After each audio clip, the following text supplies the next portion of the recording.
감사합니다. 오늘 우리 함께 나눌 말씀은 히브리서 7장 1절부터입니다. 히브리서 7장 1절부터 10절까지의 말씀입니다.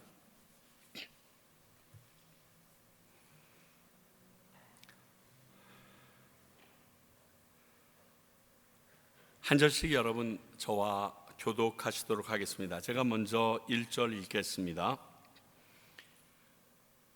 이 멜기세덱은 살렘 왕이요 지극히 높으신 하나님의 제사장이라. 여러 왕을 쳐서 죽이고 돌아오는 아브라함을 만나 복을 빈 자라. 아브라함이 모든 것의 10분의 1을 그에게 나누어 주니라. 그 이름을 해석하면 먼저는 의의 왕이요 그 다음은 살렘 왕이니 곧 평강의 왕이요 아버지도 없고 어머니도 없고 족보도 없고 시작한 날도 없고 생명의 끝도 없어 하나님의 아들과 닮아서 항상 제사장으로 있느니라. 이 사람이 높은가를 생각해보라. 조상 아브라함도 노량물 중 10분의 1을 그에게 주었느니라. 레위의 아들들 가운데 제사장의 직분을 받은 자들은 율법을 따라 아브라함의 허리에서 난 자도 자기 형제인 백성에게서 10분의 1을 취하라는 명령을 받았으나 레위 족보에 들지 아니한 멜기세덱은 아브라함에게서 10분의 1을 취하고 약속을 받아 그들을 위하여 본상하니 논란의 여지 없이 낮은 자가 높은 자에게 축복을 받느니라. 또 여기는 죽을 자들이 10분의 1을 받으나 저기 산다고 증거를 얻은 자가 받았느니라. 또한 10분의 1을 받은 레위도 아브라함으로 말미암아 10분의 1을 바쳤다고 할 수 있나니 이는 멜기세덱이 아브라함을 만날 때에 레위는 이미 자기 조상의 허리에 있었음이라. 아멘. 오늘 말씀을 전하고 한 달 뒤에 말씀을 전할 생각을 하니까 지금 벌써 깝깝합니다. 왜냐하면 이 말씀이 두 개가 연결돼서 전하지 못하면 헷갈릴 말씀인데 거기에 오늘 말씀은 읽으면서 오늘 말씀을 통하여 내 삶에 어디에 적용해야 되지라고 여러분들이 아무리 찾아도 찾을 수가 없는 그냥 서술형, 즉 성경의 사실을 히브리서 기자가 그냥 쭉 나열한 것밖에 되지 않기 때문에 이것을 토대로 다음번에 나눌 말씀으로 결론이 지어져야 되는데 지금 하나님께서 왜 이렇게 하셨는지 저도 참 모르겠습니다. 일단 오늘 본문에 충실해 보려고 합니다. 자, 유대인에게 대제사장 하면 떠오르는 사람이 누굴까요? 아론이에요. 아론. 무조건 아론이에요. 왜냐하면 대제사장 직분이 하나님께서 아론을 통하여 시작한, 즉 레위 지파에게 이 제사장과 하나님의 일을 맡겨주는 직분을 허락하신 것이 하나님께서 출애굽 이후에 레위 지파에 하셨고, 그리고 그들 중에서 아론의 자손들에게 제사장, 특히 대제사장의 직분을 맡겼기 때문에 유대인들에게 대제사장 하면 제일 먼저 떠오르는 것이 아론일 수밖에 없습니다. 근데 이 아론도 레위 지파 사람입니다. 그러니까 레위의 자손이 될 수밖에 없습니다. 근데 이 레위는 야곱의 아들입니다. 그리고 이 야곱은 이삭의 자식이고요, 아브라함의 손자밖에 되지 않습니다. 그러니까 이 대제사장이 아무리 높다고 해도 아브라함보다는 아래 인물입니다. 물론 유대인들도 그렇게 생각합니다. 왜냐하면 본인 이스라엘 백성이 아브라함으로부터 시작된 믿음의 조상이라고 생각하기 때문에 당연히 그렇게 생각합니다. 그런데 그 높다는 아브라함이 11조를 드렸다는 인물이 바로 오늘 나누는 이 멜기세덱입니다. 오늘 말씀을 보게 되면 7절 논란의 여지 없이 낮은 자가 높은 자에게서 축복을 받느니라. 바로 이 인물이 멜기세덱인 것입니다. 이 사실은 창세기 14장 17절서부터 20절까지를 보면 나옵니다. 한번 같이 보실까요? 아브라함이 그돌라오멜과 그와 함께한 왕들을 쳐부수고 돌아올 때에 소돔 왕이 샤웨 골짜기 곧 왕의 골짜기로 나와 그를 영접하였고, 살렘 왕 멜기세덱이 떡과 포도주를 가지고 나왔으니 그는 지극히 높으신 하나님의 제사장이었더라.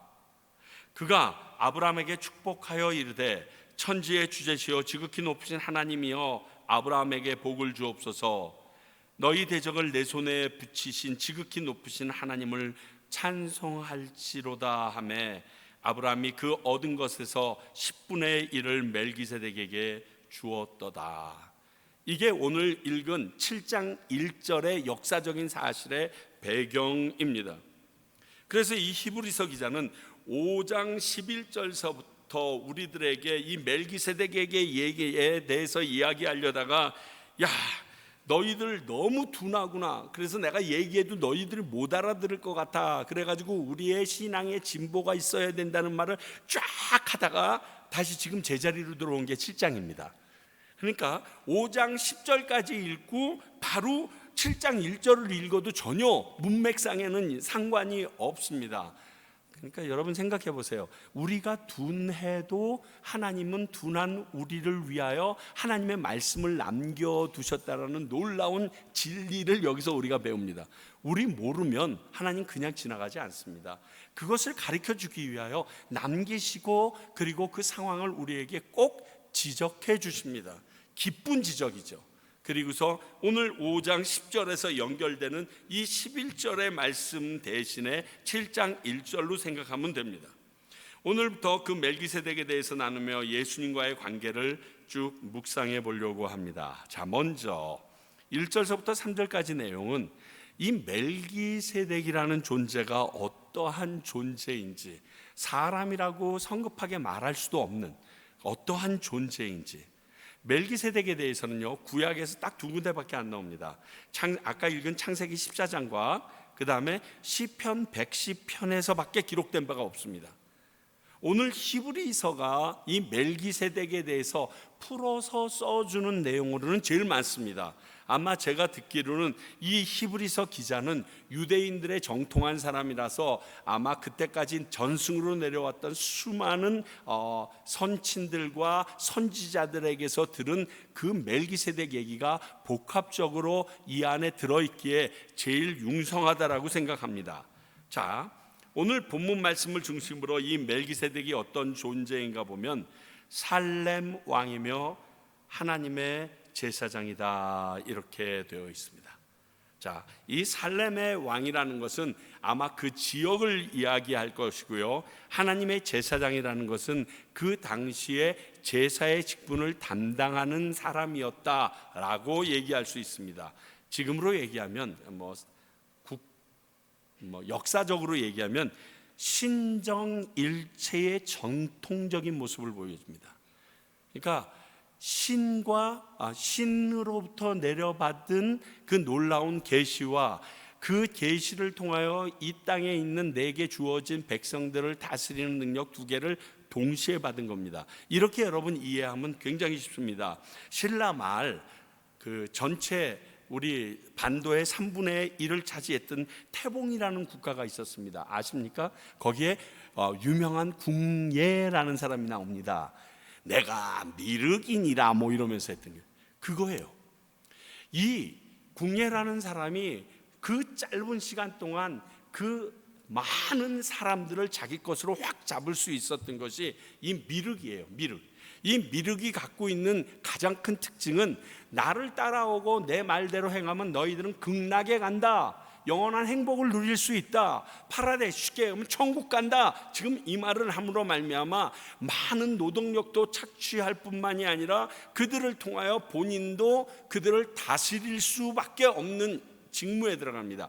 이게 신정 정치입니다. 지금 똑같은 거예요. 살렘이라는 지역의 왕이면서 하나님의 제사장으로서 신정 정치를 하고 있는 인간이라고 생각하시면 됩니다. 청동기 시대까지만 해도 왕은 하늘이 세운다고 해서 신의 대리자 역할로 정치적 왕으로서의 직분도 겸했습니다. 그래서 하늘이 지명한 혈족의 승계가 가능했던 것입니다. 그러나 여기를 그렇게 해석하면 안 되는 이유가 지금 아브라함 때입니다. 물론 청동기 때라고 얘기할 수도 있지만 아브라함 당시 전승에 의하면 아브라함의 아버지 데라가 가지고 있었던 직업은 우상 만드는 일입니다. 신들을 만들어서 파는 일입니다. 그 신들을 만들어서 파는 일을 해서 그곳에서 개구스럽게 그 신들을 망쳐놓고 그것에 대해서 회의를 갖게 된 게 아브라함이거든요. 자, 그렇다고 보면 왕 외에 신만 섬기는 제사장들이나 사제가 당시 아브라함이 거주하고 있던 팔레스틴 지방에는 편만하게 있었다는 겁니다. 다시 말해서 왕과 제사장이 겸직하는 시대를 이미 벗어난 시점이라는 거예요. 왜? 아브라함이 그 일들을 했던 것을 보면. 그런데 이 살레망 멜기세덱만은 같이 겸하고 있는 특별한 존재였다는 것을 우리에게 알려주고 있습니다. 그리고 지극히 높으신 하나님의 제사장이라고 콕 집어서 말하고 있어요. 어떤 신인지 모르겠다 이렇게 얘기할 수도 있는데 어떤 신의 제사장이, 근데 딱 찍어서 지극히 높으신 하나님의 제사장이었다. 즉 아브라함이 지금 이끌려서 가나안 땅으로 들어오게 했던 그 주체가 되는 하나님의 제사장이었다라고 얘기합니다. 그의 직분에 대한 정확성을 알려줍니다. 그래서 승리하고 돌아오는 아브라함에게 하나님의 이름으로 축복을 내릴 존재라고 이 창세기는 우리에게 증거해주고 있습니다. 즉 멜기세덱은 어떠한 존재인가 좀 더 살펴보면 아브라함조차 11조를 드린 존귀한 분이라는 거예요. 이런 멜기세덱의 아브라함이 그 전쟁으로 얻은 것의 10분의 1을 드렸다고 말합니다. 여러분 이미 창세기 14장까지는 보통 성경 통독할 때 여기까지는 그냥 쭉 나갑니다. 레위기에서 막히지. 그래서 아마 대충 아실 텐데요.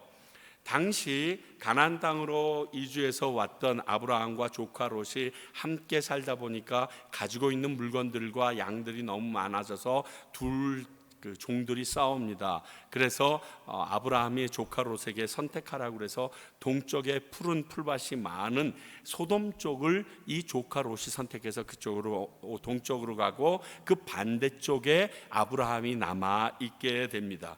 그런데 이 소돔으로 갔던 롯의 문제가 생깁니다. 다시 말하면 롯과 함께한 그 5개 나라 왕이 계속 세금을 내다가 위에 4개 나라 왕들에게 더 이상 세금 내는 것을 원치 않고 도발을 합니다. 전쟁을 합니다. 그런데 5개 나라가 4개 나라 연합군에게 박살이 날 뿐만이 아니라 소돔에 살고 있는 조카 롯이 붙잡혀가고 그가 가지고 있는 모든 재산도 약탈당해서 갔다는 소식을 아브라함이 듣게 됩니다. 그런데 아브라함이 들으면서 무슨 생각을 하냐? 그래? 그럼 내가 가서 찾아와야지 하고 그 집에서 가병이라고 그러죠. 집에서 훈련시켰던 병사 318명을 데리고 지금 4개 왕국의 연합군들을 습격해서 롯과 가지고 간 물것을 탈취해 오기 위하여 습격합니다. 그리고 하나님께서 이를 허락하셔서 그 4개 나라 왕국 연합군들을 이기고 그 물건과 조카 롯을 무사히 데리고 내려오다가 생긴 일이 바로 이것입니다. 그런데 여러분 생각해 보세요. 아무리 가병이 세더라도 318명입니다. 여러분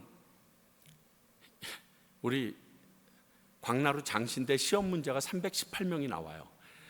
이게 왜 그렇게 중요한지 모르겠는데 그래서 제가 318명을 외워서 여러분들에게 말씀드리는데, 자, 한 족속의 가병만 해도 318명인데 4개의 나라, 즉 이러한 왕, 그 족속, 그러니까 아브라함과 같은 족장이 여러 명이 있는 한 나라 한 나라마다의 연합군이 합쳐졌으면 숫자로만 따져도 아마 310이 아니라 그거보다 10배는 많은 숫자가 그 4개 나라의 연합군이었을 거예요. 근데 그 많은 숫자, 그 훈련된 그들을 318명 집에서 훈련받은 아브라함의 군사들이 다 싸워서 이기고 모든 것을 탈취해서 옵니다. 이것은요, 아브라함의 입장에서 볼 때 말도 안 되는 승리입니다.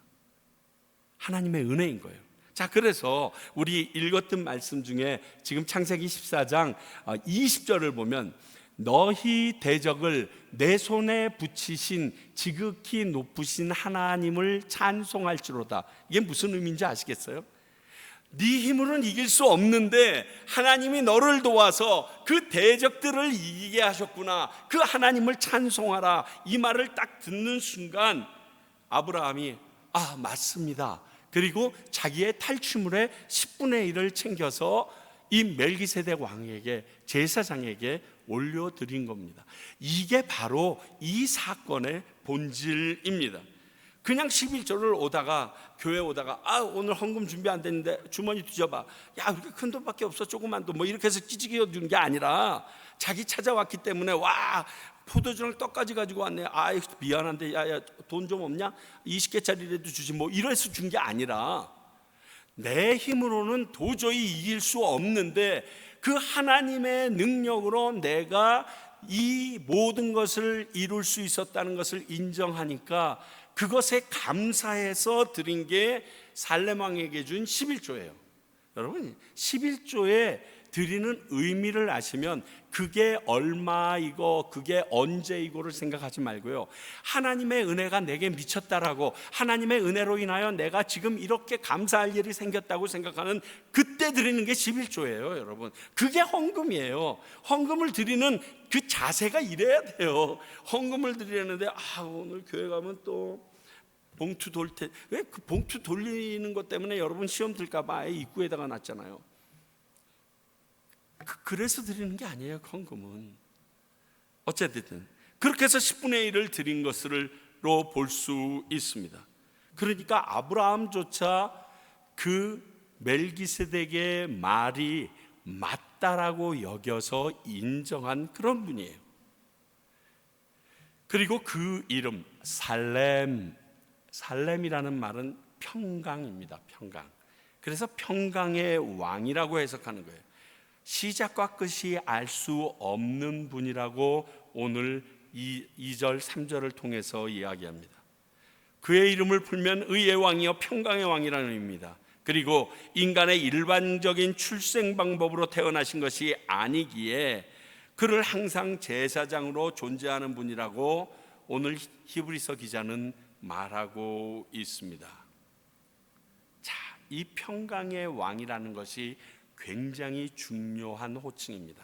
이사야서 9장 6절, 이는 한 아이가 우리에게 낳고 한 아들을 우리에게 주신 바 되었는데 그의 어깨에는 정사를 메었고 그의 이름은 기묘자라, 묘사라, 전능하신 하나님이라, 영존하시는 아버지라, 평강의 왕이라 할 것임이라.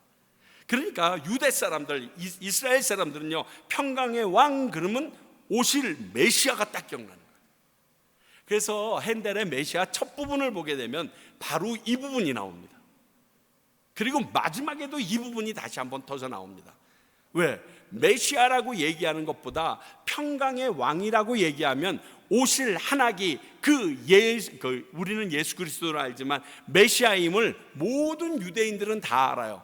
평강의 왕이 오셨어. 그러면 메시아가 탄생한 거예요. 아주 간단해요. 지금 이 내용이 오실 메시아에 대한 예언적인 말씀으로 평강의 왕이라는 호칭은 메시아를 일컫는 중요한 호칭인데 오늘 살렘 왕 멜기세덱에게 붙여주고 있습니다. 태초부터 존재하신 하나님이라고도 얘기합니다.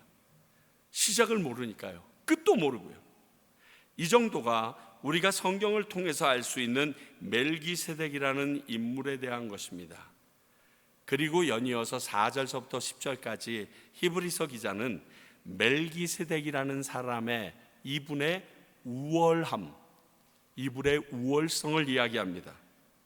이 그 멜기세덱을 우리가 알고 있는 아론의 후손인 제사장들보다 얼마나 그분이 위대하고 높으신 분인가를 지금 설명합니다. 첫 번째 보면요, 이스라엘의 조상인 아브라함에게 11조를 받은 분이다. 이스라엘 백성들이 존귀히 여기는 제사장의 원조인 아론 역시 아브라함의 자손일 뿐입니다. 그렇기 때문에 아브라함이 아론보다 더 큰 존재인 것은 이스라엘 백성이라면 누구나, 아니 우리들도 다 압니다. 그런데 그 아브라함에게 11조를 받은 멜기세덱이니 우리가 알고 있는 아론의 후손 제사장들보다 얼마나 우월한 존재인가를 여기에서 먼저 선포하고 나갑니다. 그러면서 아브라함이 멜기세덱의 11조를 드릴 때 그의 아들 이삭도, 손자 야곱도 그의 씨이기에 그의 증손자인 레위와 그의 후손인 아론 역시 그의 씨에 있어서 멜기세덱에게 함께 11조를 드린 것과 같다라는 논리를 얘기합니다. 자, 이겁니다.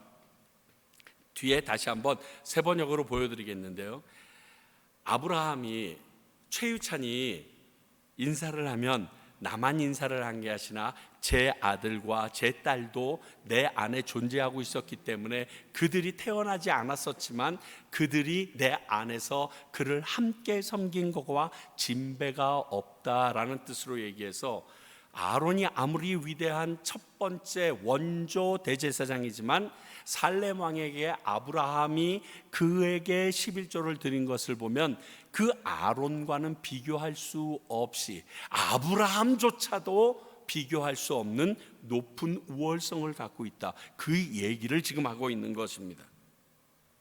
두 번째는 8절을 보니까 영원한 제사장이다라고 얘기를 하고 있습니다. 8절이 아니네요, 앞에 8절이네요. 지금 영원한 제사장으로서 얘기합니다. 자, 시편 110편 4절 우리 한번 볼까요? 여호와는 맹세하고 변하지 아니하시리라 이르시기를 너는 멜기세덱의 서열을 따라 영원한 제사장이라. 오늘 본문 3절을 보면 항상 제사장으로 있었다, 같은 말이에요. 제사장은요 보통 연도가 돼서 30살, 33살 이렇게 해서 안수라고 그러면 뭐하지만 취임을 하기 시작해가지고 그가 50살 되면 이제 죽으면 끝나요. 그런데 이 살렘 왕은 죽질 않았는데 지금도 영원한 제사장이네. 언제 시작됐는지도 몰라, 언제 태어났는지를 모르기 때문에. 이후 이 시편 110편 5절 6절에서는 이 영원한 제사장이 어떠한 존재냐면 그의 노하시는 날에 왕들을 쳐서 깨뜨리고 문나라를 심판하여 시체로 가득하게 하시고 여러 나라의 머리를 쳐서 깨뜨린다. 한마디로 이 영원한 제사장은 다시 오실 심판주라는 것을 얘기하고 있어요. 다시 오실 심판주, 너희들에게 보낼 그 메시아가 이 영원한 제사장으로 멜기세덱 서열을 따라 오게 되어 있다. 그래서 8절에서 11조를 받은 다른 제사장들은 이미 죽었지만 영원하신 멜기세덱은 지금도 살아있는 영원한 존재이기에 그 축복은 지금 이스라엘 백성에게까지 계속 미쳐진다, 이런 의미로 얘기합니다. 사실 8절 말씀이 굉장히 해석하기 힘든데 8절과 9절 말씀을 우리 세 번역으로 잠깐 볼까요? 한편에서는 죽을 수밖에 없는 사람들이 10분의 1을 받고, 자, 아론 죽었죠. 아론의 모든 자손 다 제사장이지만 그들이 11조를 받았지만 다 죽었죠. 다른 편에서는 살아계시다고 입증되는 분이 그것을 받았습니다. 그 멜기세덱이에요. 그리고 멜기세덱의 반차를 따른 예수 그리스도 메시아를 이야기해요. 말하자면 10분의 1을 받은 레위도 아브라함을 통해서 10분의 1을 바친 셈이 됩니다. 허리에 있었도다, 이게 그 뜻이에요. 아브라함의 족속 가운데, 자손 가운데 레위가 속하니까 결국 아브라함이 드린 게 그 레위도 드린 거다. 그리고 그 레위의 자손들은 다 죽었지만 이 멜기세덱은 아직도 영원함으로 멜기세덱에게 너희들이 드린 이 11조의 내용만큼은 지금도 너희들을 향하여 역사하고 능력을 발휘해 줄 수 있다, 이 내용이 포함되어 있어요. 이렇게 보시면 조금 이해가 되실 것입니다. 이렇게 멜기세덱은 출애굽 이후 하나님이 세우신 아론의 자손은 제사장들보다 더 높고 우월한 존재임을 얘기하는 것이 오늘 본문의 두 번째 내용입니다. 참 여기까지 얘기하고 예배를 마치려니까 굉장히 답답하더라고요. 그래서 앉아가지고 주님 앞에 열심히 짜증을 냈더니 히브리서는 왜 멜기세덱에 대해서 말하고 있지? 이 생각을 좀 갖게 됐어요. 예수 그리스도가 바로 이 멜기세덱의 계통을 따른 대제사장임을 강조하려고 하는 것이 히브리서 기자의 생각입니다. 그래서 이 다음 절 11절서부터 바로 그 부분을 집중적으로 다룹니다. 즉 예수님은 아브라함보다도 아론의 후손인 레위 출신 제사장들보다도 더 높으신 분이라는 것을 지금 얘기하고 싶은 거예요. 또한 예수님은 멜기세덱처럼 시작도 끝도 없으신 영원한 대제사장이 되시며 그분은 의의 왕이고 평화의 왕이라고 알려주기를 원합니다. 이 멜기세덱과 메시아로 오신 예수님의 관계를 이끌어내기 위하여 히브리서 기자는 오늘 이 멜기세덱을 우리가 아무리 이야기해도 알아듣기 힘든 이 멜기세덱에 대해서 설명하기 시작한 것입니다. 자, 여기서 우리는 한 가지를 생각해 봅시다. 이 히브리서 기자는요, 예수님에 대해서 완전한 자기의 고백이 있어요. 신앙 고백이 있더라고요. 자, 우리는 예수님에 대해서 어떻게 알고 있나요? 예수님이 어떻다고 고백하고 계십니까? 왜냐하면요, 예수님이 어떤 분이신지를 모르면요, 우린 예수님 잘 섬길 수가 없어요. 그분이 뭘 원하시고 어떠한 일 때문에 이 땅에 오셨고, 그리고 우리가 그분을 왜 섬겨야 되고 예배드려야 되는지 모르면 그 모든 것이 다 무의미하고 어렵고 조금 어려운 힘든 일만 생기면 우리는 다 포기하게 되어 있어요. 그러므로 이게 되게 중요해요. 우리는 예수를 오래 믿고 교회에 오랫동안 다니고 섬겼지만 정작 우리가 믿고 있는 예수님에 대해서 정말 무지한 것 같아요. 꼭 동네 총각 하는 것 같아요. 그래가지고 우리가 부르듯 예수여 예수여 나의, 그래서 그걸 가지고 나연숙 선생님께서 아니 동대 총각 이름을 부르나 예수여 예수여가 뭐야, 예수님으로 바꿔야지. 그래서 새 찬송가에서 예수님으로 바뀐 거예요. 얼마 전에요, 기독교 변증학자인 프랭크 튜벡 박사라는 사람이 있는데 그 사람에게 어떤 사람이 질문하는 내용으로 되어져 있는 뭐라고 할까, 유튜브를 하나 보게 됐습니다. 어떤 여자가 나와서 그 프랭크 듀렉 박사한테 이렇게 질문합니다. 선생님, 성경에는 왜 공령에 대해서는 이야기하고 있지 않습니까?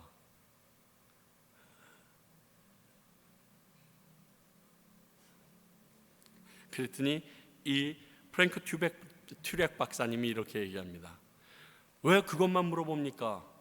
성경에 피라미드도 얘기하지 않고 만리장성도 얘기하지 않았는데 그거에 대해서는 질문하지 않고 왜 공룡에 대해서만 얘기합니까? 그렇게 반문을 하십니다. 그랬더니 그 질문한 사람이 좀 당황하시더라고요. 그리고 이렇게 얘기합니다. 세상의 모든 것을 알려주는 책이 성경이 아닙니다.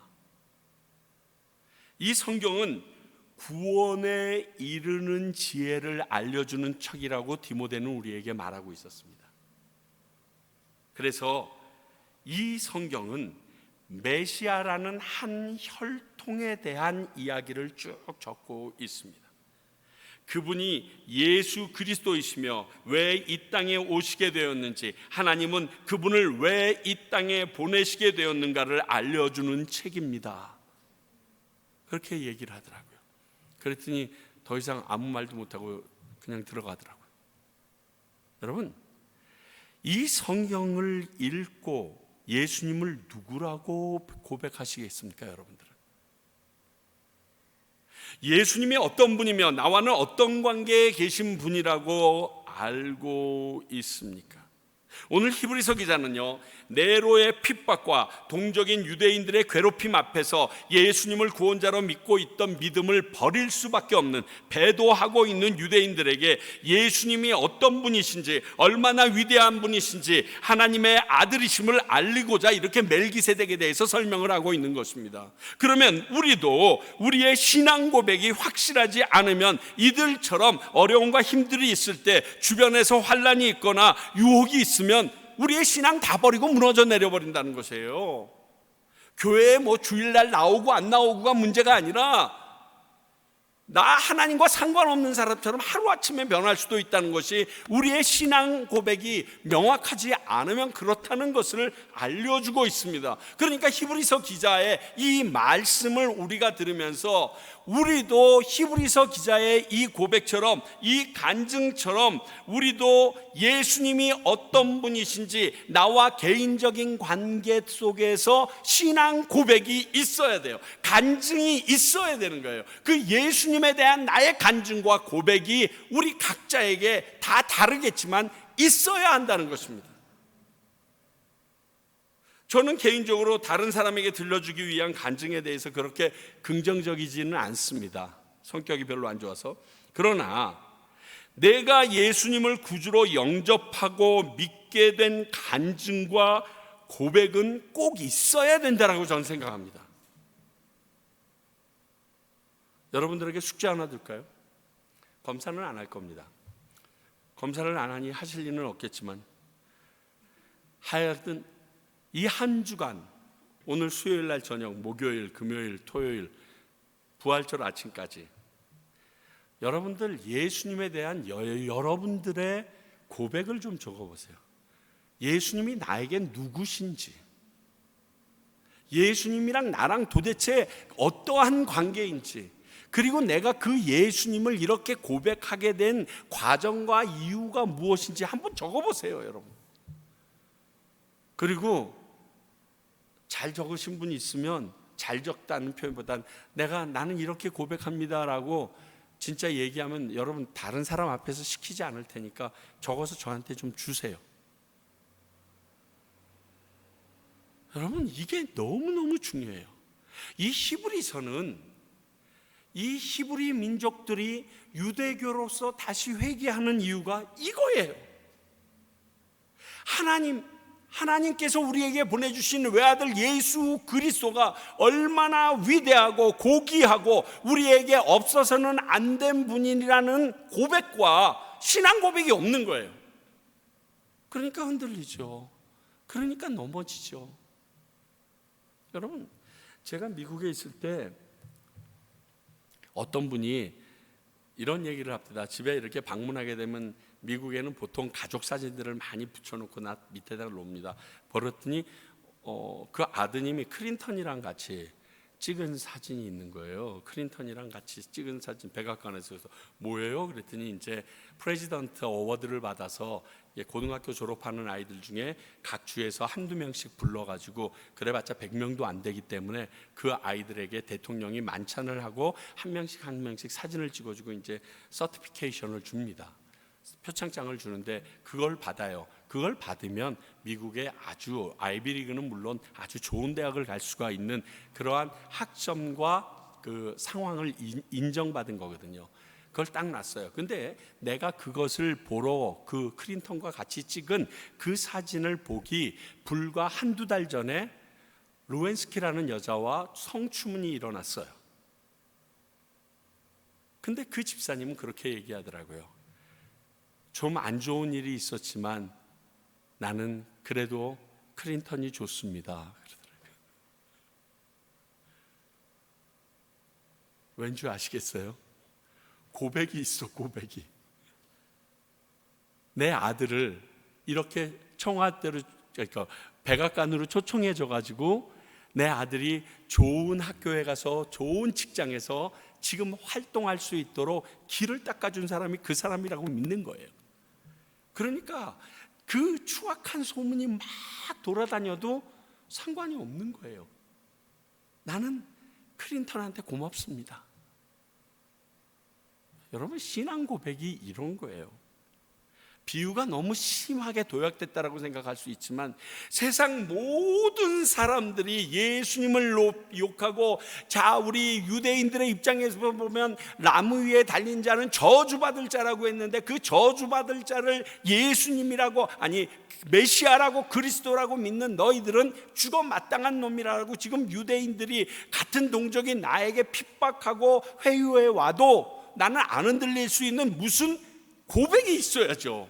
경험이 있어야죠. 네가 그렇게 얘기해도 나는 이분을 놓을 수가 없어. 포기할 수가 없어. 사도 바울이 그것 때문에 갈등하면서 하나님을 위하여 열심히 뛴다고 했는데, 네가 핍박하는 예수다 이 말 듣고 그 예수님 앞에 무릎을 꿇고 획가닥 뒤집어지고, 그 이후로는 그가 목에 참수형을 당하여 죽어도 그 예수님을 포기하지 않습니다. 우리에게 그게 있어야 돼요. 히브리서는 지금 우리에게 그것을 요구합니다. 힘들지, 어렵지, 신앙생활 계속하는 것이 녹록하지 않지, 그런데 너희들이 그 신앙생활을 계속 유지하려면 예수 그리스도가 얼마나 위대한 분이신지 너의 입으로 경험하고 고백하는 마음이 있어야 돼. 신앙 고백이 있어야 돼. 우리가 맨날 외우시는 그 사도신경이 아닌 여러분들의 신앙 고백이 있어야 돼요. 그러면요, 세상 모든 사람이 욕해도 아까 그 집사님처럼 안 흔들려요. 사랑하는 성도 여러분, 지금 멜기세덱에 대해서 히브리서 기자가 쓰고 있는 이유가 그것이에요. 아브라함이 그렇게 존중히 여겨, 그래서 유대교를 신봉해, 율법이 그렇게 중요해, 그래서 너희들이 그 율법의 신봉자인 모세와 아론을 포기 못해. 그런데 그것보다 더 위대하신 분이 예수 그리스도죠. 근데 예수 그리스도가 이렇게 얘기하셨는데 그것들이 무슨 소용이 있을까? 지금 이 얘기를 하는 거예요. 사랑하는 성도 여러분, 조금 히브리서를 같이 나눌 때 답답하고 어렵습니다. 근데 본 주제가 우리가 믿는 예수님에 대한 나의 신앙 고백을 이끌어내기 위한 히브리서 기자의 노력이라고 생각하시면 훨씬 더 쉽게 다가옵니다. 그리고 여러분들의 히브리서를 좀 쓰세요. 한번 이 3박 4일이 제일 그래도 널널하잖아요. 제일 널널. 밖에 나가서 뭘 사 먹을래도 문 닫고 뭐 아무것도 없잖아요. 한번 적어보세요. 한두 시간만 앉아도 여러분 충분히 적을 수 있는 내용들이에요. 그렇게 안 되면 교회 나와서 기도하세요. 괜찮아요. 저 계속 와 있거든요. 그래서 이 히브리서 기자와 같은 멜기세덱이 어마무지 아브라함보다 위대한데 이 멜기세덱과 동급이 되어지는 분이 예수시다. 그 고백이 있기를 소원합니다. 기도하겠습니다. 하나님, 예수님이 크신 분임을 알고 또 우리의 구원자임도 알고 있는데 내 입술로, 나의 말로, 나의 경험으로 내 고백이 없음을 고백합니다. 아버지여, 좀 더 주님과 하나 되게 하시고 주님과의 관계를 내가 정확하게 고백할 수 있는 입술과 삶이 되어지게 하시고 내 신앙이 그 위에서 든든히 서갈 수 있도록 도와주십시오. 그리하여 21세기를 살아가면서 기독교에 대해서, 예수님에 대해서 많은 사람들이 교회에 대해서 폄하하더라도 흔들리지 아니할 수밖에 없는 나만의 예수님과의 놀라운 관계가 세워지게 도와주시옵소서.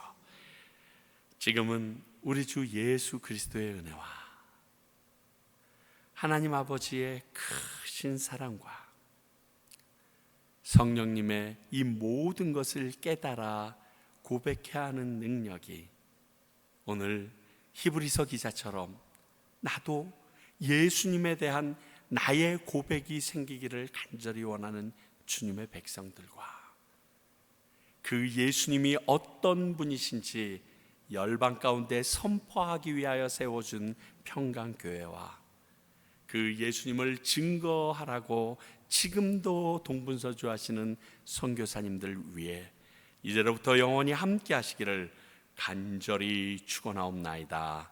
아멘.